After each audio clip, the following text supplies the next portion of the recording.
Ayan guys, magandang maga po. Ayan, bulatin natin si JR. Hello baby. J, saan ka? Ayun. Ayan J. Hi Lahat ng mga rapper dito tayo, J, no? Ito para no. Lahat ng mga mahilig kumanta, mag-rap. So yun, ako po yung nananawagan sa inyo para kayo ay dumalo sa aming gustong gawing event na talagang makipagtaliksahan kayo ng inyong bawat galing sa pag-awit sa mundo ng rap. Ang segment po ng ating contest ay yung may tema at aral na talagang may ipapakita sa ating mga tigapakinig o manonood. Yung tema na yon, yung magbibigay sa atin ng bagong hakbangin para yung mga kabataan ay mabigyan sila ng inspirasyon.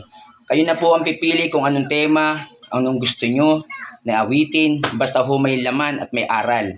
Hindi po yung pag-ibig, hindi yung ganun, kundi talaga may tema sa aral ng buhay o kung saan ang hirap. Kayo na po ang gagawa nun, mga rapper.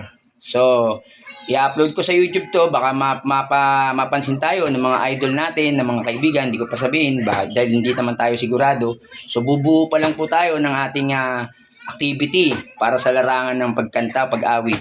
Ito po ay gaganapin sa pagpasok ng taon 2006 at doon ay aking ipopost or ipoposter sa bawat area yun ay kung kailan magaganap.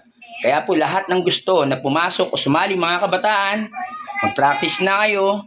Then may consolation prize doon, meron tayong gagawin, ito ilalakad ko ulit.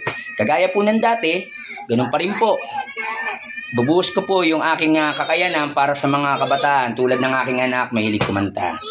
So challenging, talagang yon. Ang puso talaga ay makagawa tayo ng magandang himig para sa lahat ng kabataan. Magandang araw po sa inyong lahat.